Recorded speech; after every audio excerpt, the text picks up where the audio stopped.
Right now, good morning. Good morning. भूल गए? हाँ, चलिए.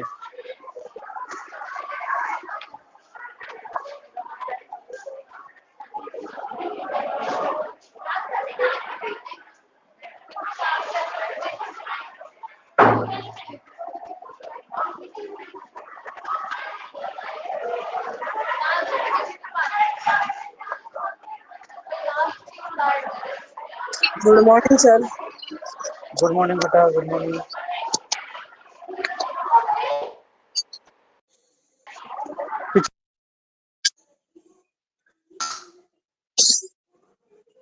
फर्स्ट लॉ हो गया था, सेकेंड लॉ भी हो गया था. हाँ, थर्ड लॉ है आज. सर सही तरह से दिख नहीं रहा.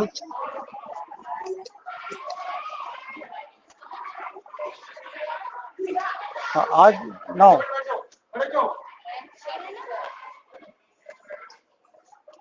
सर कुछ दिख नहीं रहा है इसमें.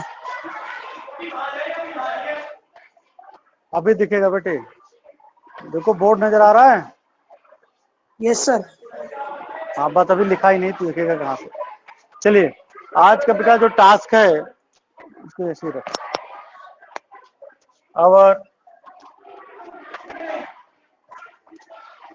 third law of motion.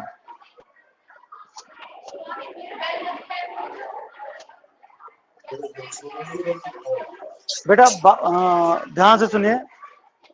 Now we are going to discuss today the third law of motion. What is third law? Third law is also said to be law of action,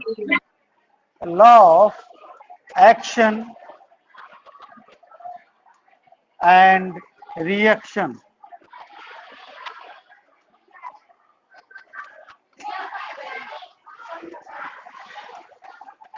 Third law is also said to be law of action and reaction. ये क्या होता है? According to third law,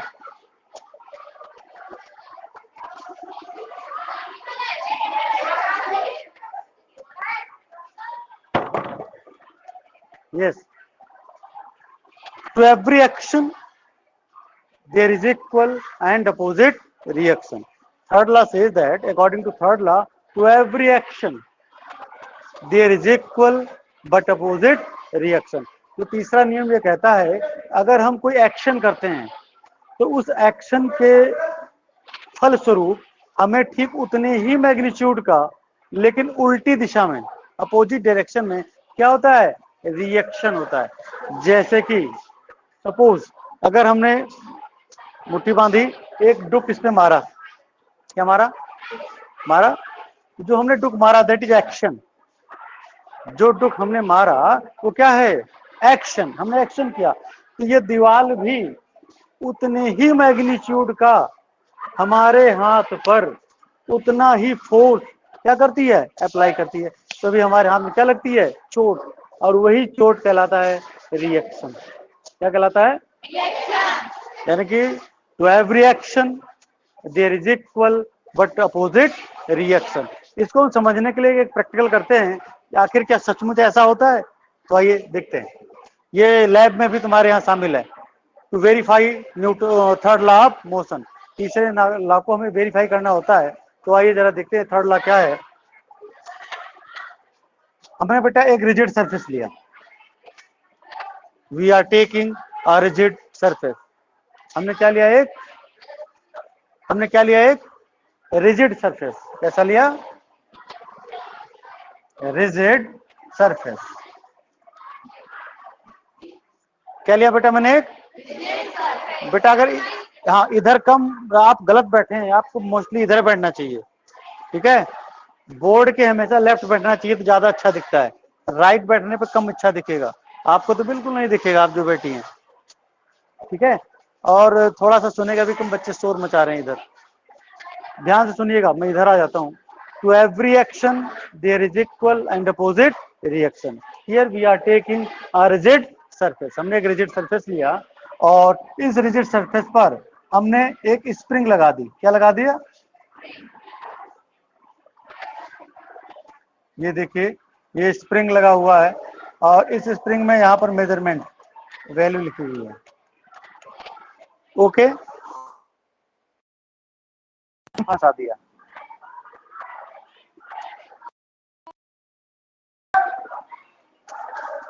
ध्यान से समझना बेटे, we are taking, everyone focus here, ये तुम्हारे यहाँ प्रैक्टिकल में भी शामिल है, लापरवाही ना करे। We are taking a rigid surface, from that we are attached a spring 1, say this is the spring 1 and further we attach another spring S2 in series। हमने सीरीज में एक दूसरी स्प्रिंग भी लगा दिया। ठीक बात। फिर मैंने यहाँ पे उंगली फंसाई।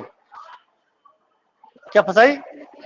और उसके बाद मैंने इसको इधर पुल किया।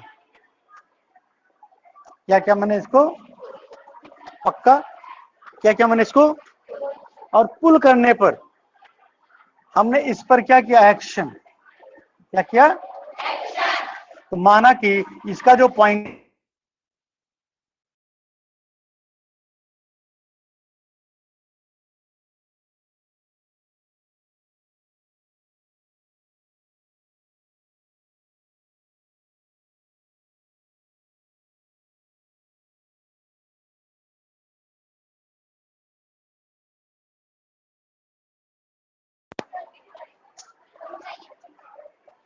हाँ, यहाँ बैठिए, सिट हियर, यहाँ पे बैठ जाइए, आपको भी नहीं दिखेगा ये। बेटा यहाँ से ये जो बोर्ड होता है ना, बोर्ड से 45 डिग्री पर मत बैठा करो, नजर नहीं आता इधर। दिख रहा है? शाबाश, तुझे दिख रहा है, वेरी गुड। चलिए, इतना भी दूर मत बैठेंगे, आवाज ना जाए वहां तक। चलिए, अगर आवाज नहीं जा रही है तो आप रिकॉर्डिंग देख लीजिएगा, क्योंकि ये तो आवाज तो जा ही रही ना, इस पे वो प्रॉपर रिकॉर्ड हो जाएगा।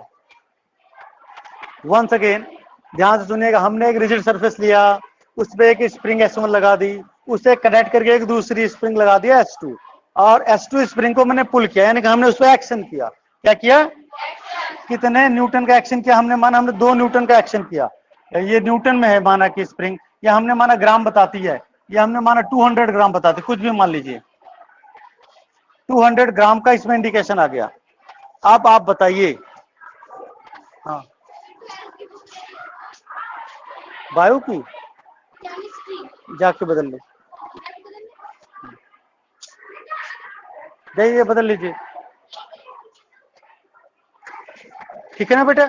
अब आप बताइए अपनी विवेक के आधार पर, ये जो भाई हमने एक्शन किधर किया बेटे? This way. हमने एक्शन किधर किया? दिस वे, यानी कि towards left hand, towards left hand हमने एक्शन किया। तो ये जो स्प्रिंग है, इस पर इधर की ओर क्या होगा? रिएक्शन।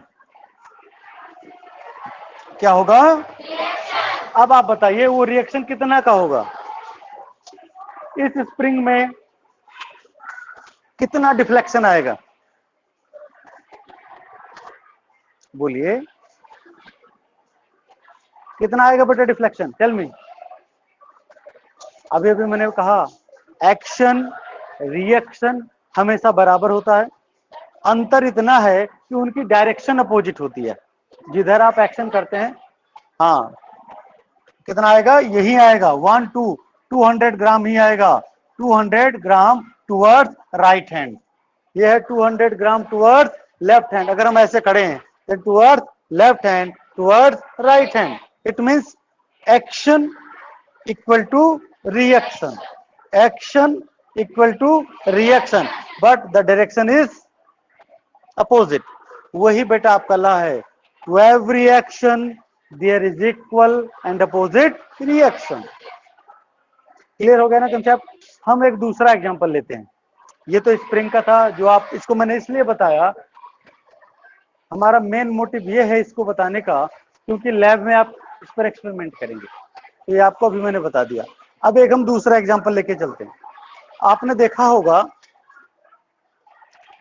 स्विमर पानी में तैरता है, देखा है स्विमर को? अरे तैराक पानी में तैरता ही नहीं तैरता है, कैसे तैरता है? कूद जाता है, कूद जाता है। अरे पहले तो कूदेगा ही, कूद गया, कूदने के बाद वो हाथ से पानी को बैकवर्ड मूव कराता है, ऐसे हाथ डालेगा ऐसे पानी को करेगा, तो वाटर किधर मूव कर रहा है, बैकवर्ड। और उस वाटर के उसने क्या किया, वाटर पर बैकवर्ड एक्शन, क्या किया, तो उस एक्शन से वाटर ने उस पर क्या किया, रिएक्शन, उसने बैकवर्ड फ्लो करा, तो पानी ने उसे क्या कर दिया, फॉरवर्ड, और वो पानी में तैरने लगा। समझ में आ गया?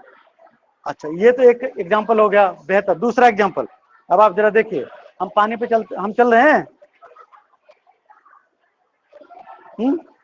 हमने पैर को क्या किया, एक्शन, पैर के टो से हमने जमीन को क्या किया, प्रेस, तो जमीन ने भी हमारे पैर को क्या किया, प्रेस, मतलब एक बैकवर्ड मोशन दिया, और हमने इस पैर को रखा, फिर इसको प्रेस किया, फिर यानी कि वॉकिंग में भी हम जमीन को प्रेस करते हैं तो जमीन हमें आगे फॉरवर्ड करती है। तो चलना भी किस नियम पर आधारित है, चलना भी किस पे आधारित है, एक्शन एंड, तैरना action and this one, you can see there are number of example. दूसरा, मैंने आपको स्लैप किया, फटाक थप्पड़ मारा, फटाक स्लैप्ड किया, जैसे मैंने आपको स्लैप्ड किया, हमारे हाथ ने आपके गाल पर क्या किया, एक्शन, क्या किया, जितना एक्शन हमने आपके ऊपर किया उतने ही मैग्नीट्यूड का, इक्वल मैग्नीट्यूड का, अपोजिट डायरेक्शन में आपका गाल भी हाथ पर क्या करेगा, रिएक्शन करेगा। लेकिन गाल ज्यादा एक्सपीरियंस करता है, हाथ क्यों, क्योंकि हाथ की जो स्किन है ये मजबूत होती है, गाल की जो स्किन है वो काफी सॉफ्ट होती है, इसलिए यहाँ का एक्सपीरियंस ज्यादा होता है, यहाँ का एक्सपीरियंस कम होता है। लेकिन अगर इसी बात को हम दीवार पे ले लें,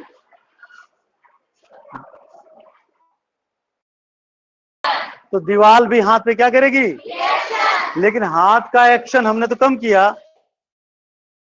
एक्शन हाथ पे ठीक से पता लगेगा कि नहीं लगेगा, क्यों पता लगेगा, क्योंकि हाथ की तुलना में ये जो दीवार है वो ज्यादा रिजिड है, रिजिड माने होता मजबूत, गाल कम मजबूत था, हाथ ज्यादा मजबूत था, गाल ने ज्यादा एक्सपीरियंस किया, हाथ ने कम एक्सपीरियंस किया। लेकिन कभी कभी जब पिटाई लगती है, आपका हाथ ये इधर उधर लग जाता है, हाथ पे चोट नहीं लग जाती, तो यही है, मतलब एक्शन, जितना आप एक्शन करेंगे उसकी उल्टी दिशा में उतना ही क्या होगा, रिएक्शन होगा। That is always true for everything, everywhere, every time, ये चीज हमेशा के लिए सही है, जितना आप एक्शन करेंगे उतना ही रिएक्शन होगा, किंतु उल्टी दिशा में। मतलब एक बात और ले लिया, जैसे कि हमने एक वॉल ले लिया, सपोज दैट द वॉल, ये क्या है, आपने एक फोर्स लगाया, फोर्स कितने का लगाया, 5 न्यूटन का, कितना लगाया, तो ये हो गया एक्शन। हमने माना ये रिएक्शन क्या है, एफ है, FAB, माना क्या, यहाँ पे ये एक वस्तु थी ए, ये वस्तु है बी, ये कौन सी वस्तु है, तो ध्यान देना, अगर ए बी पर फोर्स लगाता है, कॉन्सेंट्रेट एवरीवन, अगर ए बी पर फोर्स लगाता है तो इसको हम लिखते हैं force on B due to A, कितना, 5 न्यूटन, ठीक है। तो ये पर्टिकुलर दीवार भी ए पर क्या लगाएगी, फोर्स लगाएगी, क्या लगाएगी, उस फोर्स को क्या बोलेंगे, दीवार ने किस पर लगाया, ए पर, यानी कि दीवार को मैंने क्या माना है, बी, तो force on A due to B, यानी कि force on A due to B equal to also 5 newton. You can see here FAB equal to FBA, but direction is opposite, so FAB always equal to minus FBA. This is your third law of motion, or Newton's third law. Newton. अरे कैसा करिए,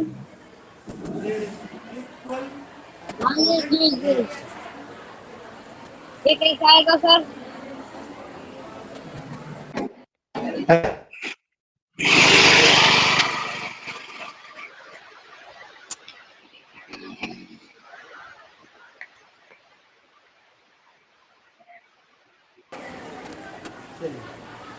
ये बड़े अरे मेरे simple समझ में example. नहीं आया।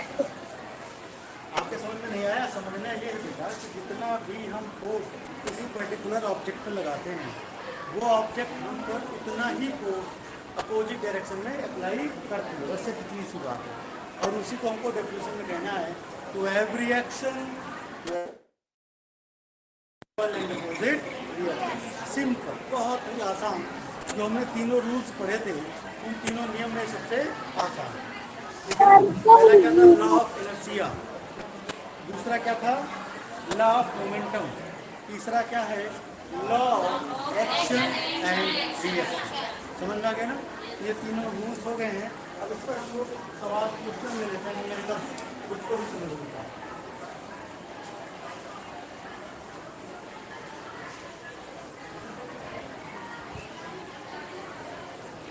बेटा बुक देना है।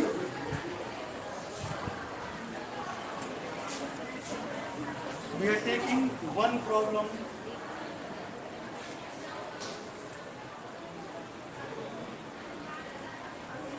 based on third law। Third law पर बेटा कोई प्रॉब्लम नहीं दी तुम्हारे बुक में। एनसीईआरटी की बुक में किसी पर प्रॉब्लम तो होनी चाहिए।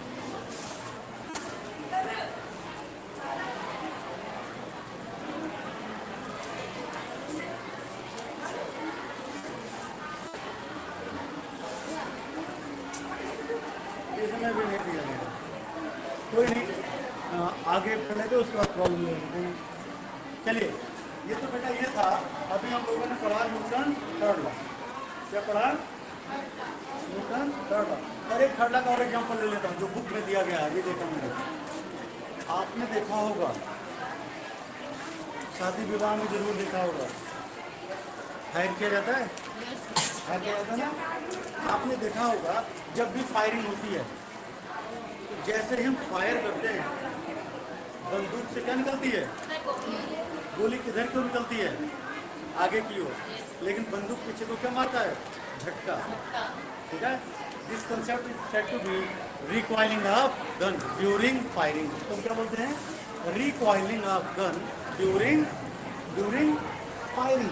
जब हम फायरिंग करते हैं तो जब बुलेट निकलती है बाहर की ओर, that is said to be action. ये क्या होता है? Action, action. और बंदूक जो पीछे जर्क मारती है ना, पीछे आती है, that is said to be reaction. तो क्या कहते हैं? और ये भी इंडिकेट करता है न्यूटन थर्ड लॉ। देखो हमने बहुत सारे एग्जाम्पल कर लिए। एक तो देखिए वॉल वाला एग्जाम्पल किया, एक थप्पड़ वाला भी हो गया, स्लैपिंग का। दूसरा स्विमिंग का, और वो वॉल वाला वही है, और एक गन वाला, और एक और था, 5 की नाम नहीं आ रहा कौन सा क्या था। हाँ, वॉकिंग का। Walking is also based on the concept of action and reaction. समझ में आ गया ना? अब हम लोग जरा बात करेंगे, अगला जो बेटा हमारा पॉइंट है, मोस्ट इम्पॉर्टेंट पॉइंट, इतना इम्पॉर्टेंट एग्जाम में जरूर आने के चांसेस है इसके। तो आइए जरा देखते हैं, conservation of moment.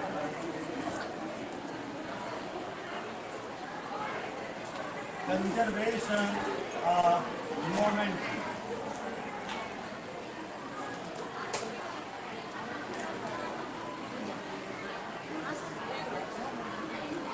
Conservation of, बेटा आप देखिए, साथी सब पर जाइए, एक चाप में लीजिए, conservation of linear momentum. Basically हम इसको लीनियर करें तो ज़्यादा अच्छा रहेगा। कौन सा? Linear. Conservation of linear momentum.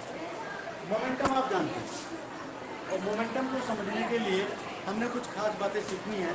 और आइए जरा ध्यान से उसे हम समझते हैं और उसकी डिटेल एनालिसिस कर लेंगे। We are considering 2 body.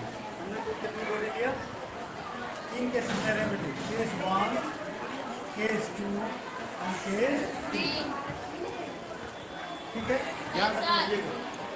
ये वाला जो केस है, ये बिफोर कोलिजन, बिफोर कोलिजन। ये वाला जो केस ले रहे हैं हम लोग, ये ले रहे हैं ड्यूरिंग कोलिजन, ड्यूरिंग कोलिजन। और ये वाला ले रहे हैं हम लोग after collision.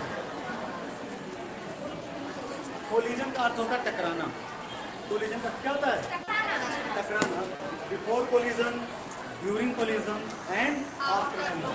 Suppose there are two bodies like this, having mass say ma and this is another body having mass mg.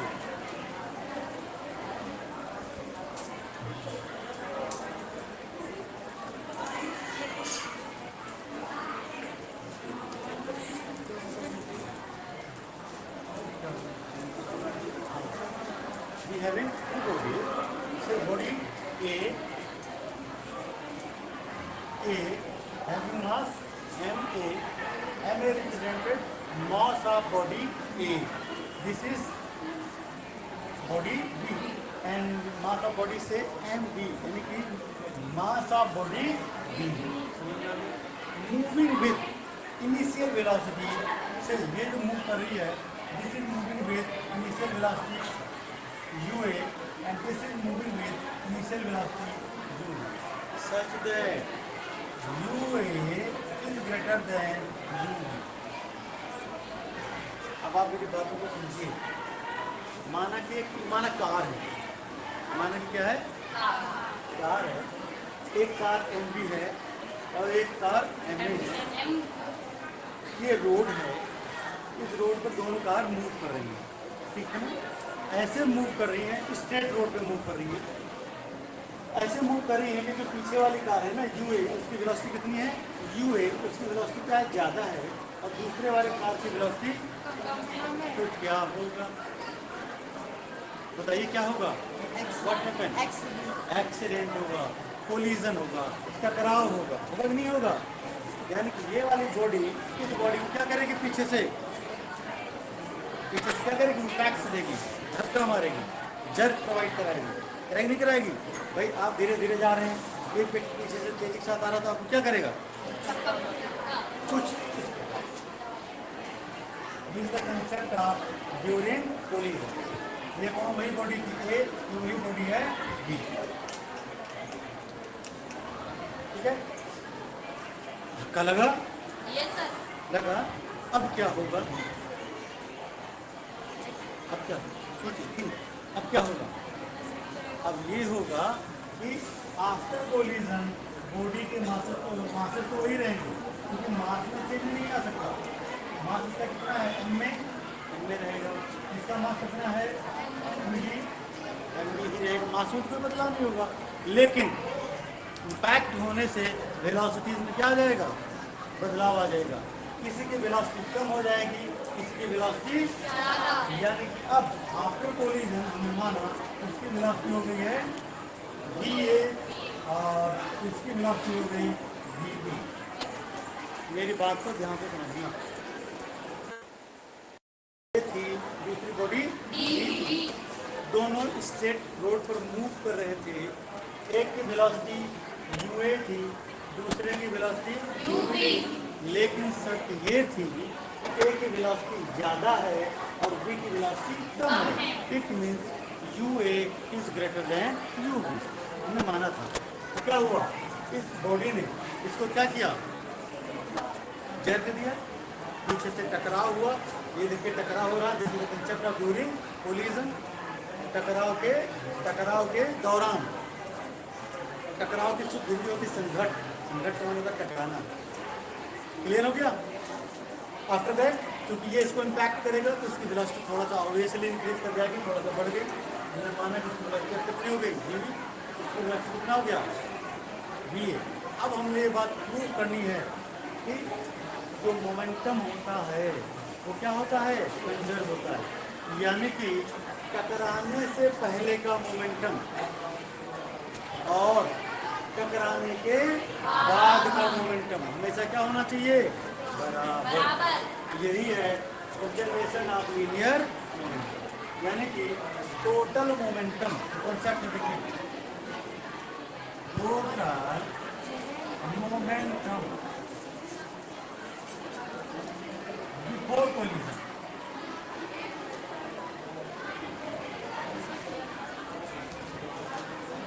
बेटा ध्यान से समझिएगा, total momentum before collision always equal to total momentum after collision. After collision total momentum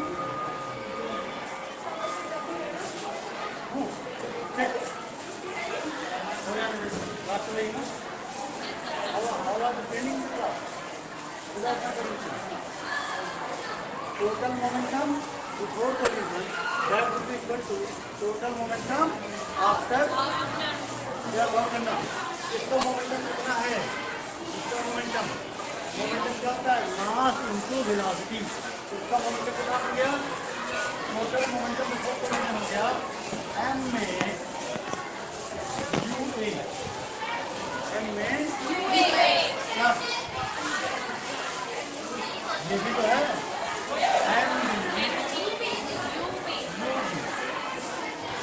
this is the momentum of body A, this is the momentum of body and ma ua plus mb ub, the total momentum before collision that will be equal to ma va plus mvb।